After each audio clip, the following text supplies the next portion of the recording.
Жергілікті фермер сүйікті ешкісінің қанын әлдебіреу ішіп кеткенін байқайды және немерелерімен бірге нағыз қобыжықты табады.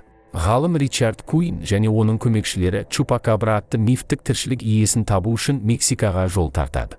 Үңгірден біреудің гүрілі естіледі. Аңшылардың бірі жерден құстықына ұқсайтын қауырсынды байқайды. Көп ұзамай адамдар Чупакабраның баласын тауып алады. Ол кіп-кішкентай әрі қорқып қалған. Осы сәтте оның анасы пайда болып, баласын қорғауға ұмтылады. Чупакабра баласын алады да қашып кетуге тырысады. Ричард оның артынан қарумен қудалап, оны жарақаттайды. Оқ оның қанатына тап болады және Чупакабра ұшудан қалады. Ол бар күшімен жүгіреді, бірақ көліктегі аңшылар әлдеқайда жылдамырақ және бірте-бірте оны қуып жетеді. Чупакабра әлдебір төбешікке секіреді. Адамдар көліктерін тастап, қуғынды жаяу жалғастыруға мәжбүр.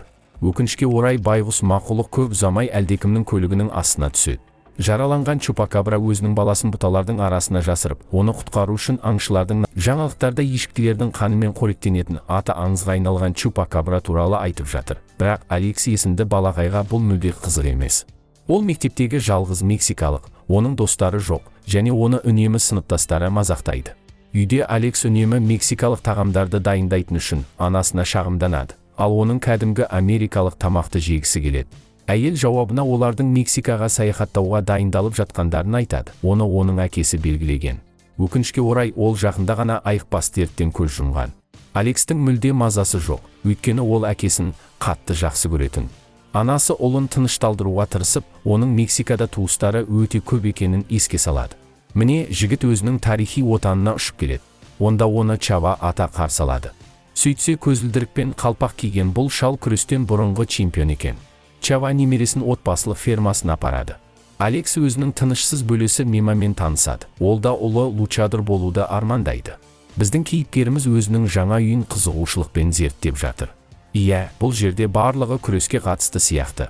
Алекстің бөлмесі шатырда орналасқан және әр түрлі қоқыстарға толы. Шатырда оның бөлесі Луна испанша әнді шырқап отыр. Шалғында бір-екі ешкі жайылып жүр. Оларға құртақандай Чупакабра аңшылық құруға тырысуда. Алекс бөлелермен бірге күрес жарыстарының ескі таспасын көріп отыр. Оның атасы Чава бір кездері дәл осындай жекпе-жектерге қатысқан. Шал Алекске кешкі асқа ешкіні таңдауын ұсынады. Олар жануарлардың бірінің жерде жатқанын байқайды. Мема бұл қозының қанын Чупакабра ішкенін айтады. Алайда Чава мұндай жаратылыстардың жоқ екеніне сенімді. Ал олар туралы барлық әңгімелер жай ғана аңыз. Біз Ричард Куиннің Чупакабраға аңшылық құруды жалғастырып жатқанын білеміз. Ол бұл жұмбақ жануар туралы барлық деректерді жинайды. Ол қанаттары мен тырнақтары бар мысыққа немесе аюға ұқсайды. Ғалым өзінің инвесторына Чупакабраның қанында емдік күш бар екенін және медицинада төңкеріс жасай алатынын айтады. Ричард Куин шөптен мемлекеттік нөмірді тауып алады. Дәл осы көлік жақында ғана біреуді қағып кеткен сияқты. Түнде Алекс ешқалай ұйықтай алмайды. Терезенің сыртында ешкілер шошынып жүр. Кенеттен бала Чупакабраны байқайды, ал мүмкін бұл жай ғана ешкі болар. Чава да ұйықтай алмай жатыр. Сондықтан ол аулада музыкалық қорапшасын айналдырып, ойлана алысқа қарап отыр. Алекс бір түрлі дыбысты естиді. Бұталардың арасынан Чупакабра сығалап тұр. Бала өзінің айқаймен туыстарын оятады да қобыжықты көргенін айтады.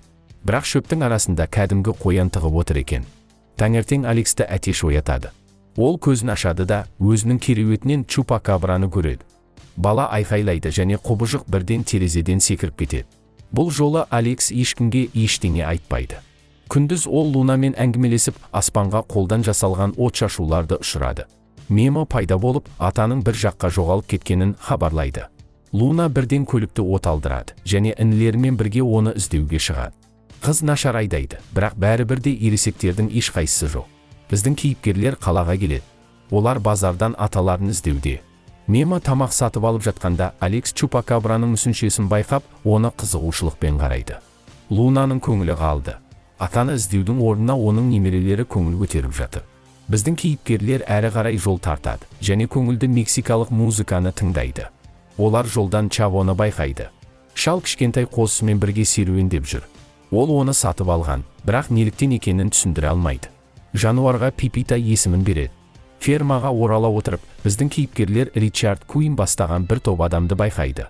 Олардың ешқайсысы бұл кездесуге риза емес. Үйде Алексдің отбасы Чупакабра туралы кезекті жаңалықтар жинағын қарап отыр. Қауесет бойынша бұл жаратылыс үй жануарларына аңшылық құрады екен.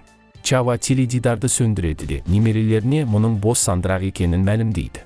Алекс Лунаға олардың аталары бірдеңені жасырып жүргенін айтады.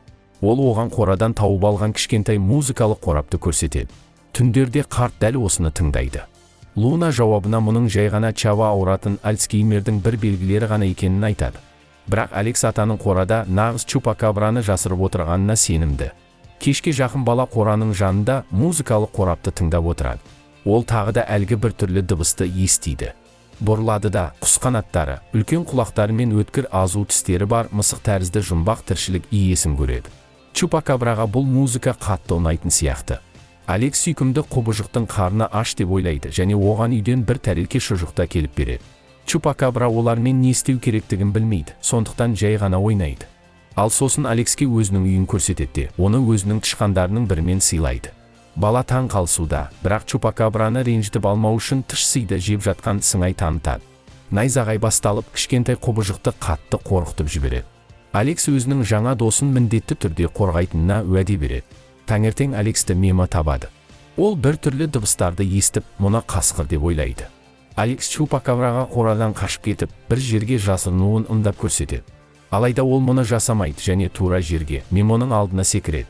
Балақай бұл құбыжықтың кішкентай әрі мүлдем зиянсыз екенін көреді және тіпті оны сипайды. Қорадан Луна пайда болады. Әрине, бастапқыда ол айқайлайды, бірақ сосын тынышталады. Өйткені чупакабра шынымен де сүйкімді және мейірімді. Алекс құбыжыққа Чупа деген ат береді және олардың оны қорғауға міндетті екендерін айтады, өйткені ол әлі тым жас. Қорадан Чава пайда болып, Чупа бірден оған асығады.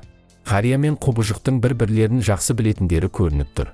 Чава бірнеше күн бұрын өзінің көлігімен Чупаның анасын қағып кеткенін баяндайды. Ол бұл баланы шөптің арасынан тапқан және оны өзінің қорасына жасырып қойған. Қанша дегенмен ол көптеген адамдардың осындай жаратылыстарға аңшылық құратынын біледі. Чава күндердің күнде чупакабраның анасын таба алатынына сенеді. Кішкентай құбыжық Пипита ешкісіне шабуылдап жатыр және біздің кейіпкерлер одан байғұс жануарға тиіспеуін өтініп жалбарынады. Қуанышқа орай ол оларды тыңдайды. Ранчоға көлік келіп тоқтайды. Бұл Ричард Куин, ғалым, олар сирек кездесетін жануарды іздеумен айналысатындарын хабарлайды. Ол жолдың жиегінен Чаваның нөмірлік белгісін тауып алған және аумақты тексергісі келеді. Шал шақырылмаған қонақты қуады және оған күрестің ең мықты тәсілдерін көрсететінін айтып бопсалайды. Егер ол дәл қазір оның ранчосынан табанын жалтыратпаса. Алекс Чупаны қорадан байқайды және оған музыкалық қорапты оталдырып береді. Бала ән шырқайды және құбыжық тіпті оған қосылуға тырысады. Біздің кейіпкер Чупаға оның анасын тауып беруге уәде береді. Мемоның да Чупаға көмектескісі келеді және оған ұшуды үйретіп жатыр. Олар бірге қораның шатырына көтеріліп, Мема ер жүректікпен төменге секіреді, тікелей сабанның үстіне. Чупа да секіріп, қанаттарын қағады және төменге құлайды. Чава Алекске күрескерлердің бірі қалай өзінің фирмалық соққысын жасап жатқанын көрсетеді. Сөйтсе, баланың әкесі де күреске қызығыпты. Бала әкесін есіне алады және оның көңіл күйі бірден түсіп кетеді. Ол өзінің ойын консолін шығарып, атасына бейне ойындар оған қайғысын жеңуге көмектесетінін мойындайды. Чава немересінен ойыншықты жұлып алады да, жігітке оны қайтару үшін онымен төбелесуді ұсынады. Чава жас кезінде киген лучадордың бетпердесін киіп алады. Алекс те бетпердеде айқасатын болады. Жекпе-жек басталады. Оның барысында шал немересін өзінің барлық сезімдері мен қайғы қасіреттерін, бар ашуын төгуге мәжбүрлейді. Бұл бейне ойындар әлемінде жасырынғаннан гөрі жақсы. Жекпе-жектен кейін атаға укол салуға тура келеді. Дәрігер Чаваның ауруы асқынып бара жатқанын мойындайды. Бір жерден Чупа айқайлайды және балалар дәрігерге мұның ауру сиыр екенін айтады. Олар қораға жүгіреді және Чупаны Ричард Куиннің тауып алғанын көреді. Біздің кейіпкерлер құбыжықты құтқаруға тырысуда, бірақ ғалым оған ұйықтататын дәрімен оқталған тапаншаны атады. Ричард кішкентай чупакабраны көлікке алып кетеді. Алекс атасына жүгіріп, одан көмек сұрайды, бірақ қартта амнезияның тағы да бір ұстамасы басталады және ол ештеңені білмейді. Сонда Алекс Чаваны лучадордың бетпердесін киюге мәжбүрлеп, аулада оны шиебөрі лақабатты зұлым жаудың күтіп тұрғанын хабарлайды. Шал Ричардты табады да бірден оған ұмтылады. Біздің кейіпкерлер ғалымның көлігін ұрлап кетеді, алайда жолға қозы Пипита бөгет жасайды. Соның салдарынан Ричард оларды қуып жетеді. Мема оны тістеп алады және Чава немерелерімен бірге бәрібір қашып кетеді. Біздің кейіпкерлер апат болған жерге келеді. Қобыжық өзінің анасының ізін алып, тауларға жүгіреді. Ричард қосымша көмек шақырады және Чупакабраның соңынан қудалай жөнеледі. Дүрбінің көмегімен ол іздегеннің бәрін табады. Чупаның үлкен жартасты бағындыруы тиіс. Оның анасы тура сол жерде. Қобыжық айқайлайды және арғы беттен де айқайлар естіледі. Алекс өзінің жаңа досын құшақтайды және ол жартастан үлкен құбыры арқылы жылжи бастайды. Бала кері бұрылғанда жартастан алып ягуарды көреді. Жыртқыштан құтқарылу үшін оның да Чупа секілді құбыры арқылы өтуі керек. Аң оның соңынан ереді. Жартастан Чава, Немо және Луна пайда болады. Ер жүрек шал жыртқыштың назарын аударады және онымен жекпе-жекке түсуге дайын. Қуанышқа орай ягуар қашып кетеді. Алекс тұрған құбыр қирай бастайды және бала төменге құзғыта жаздайды. Ата оны құтқаруға тырысады, бірақ қолы жетпей жатыр. Алекс өмірмен ойша қоштасып, әлі құрыған қолдарын босатқан сәтте оны Чупа ұстап алады. Бастапқыда олардың екеуі де төменге ұшады. Алайда Чупа көтеріледі және ол Алексті құтқарып қалады. Балалар өздерінің жаңа достарын құшақтайды және оған көмек үшін алғыс білдіреді.